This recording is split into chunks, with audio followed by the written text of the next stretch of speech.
আকবরদার ওখানে চলে এলাম বন্ধুরা। বিলাসপুর আছে,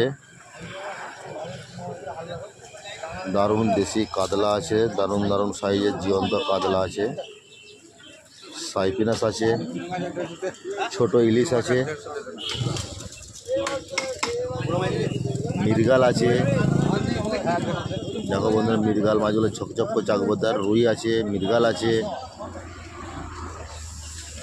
এদিকে দেশি চিংড়ি আছে, এদিকে ঘুষা বলা যায়। আর ওই যে কাটা মাছগুলো দেখো বন্ধুরা, মাছের রক্ত দেখো দারুণ তাজা। বাটা মাছ আছে, বাটা মাছ আছে, 2.5 কিলো 3 কিলো মৃগেল আছে। এদিকে কাতলা চালাচ্ছে, দেশি মৌরলা আছে। বন্ধুরা আকবরদার ওখানে খুব দারুণ দারুণ সাইজের মাছ আছে।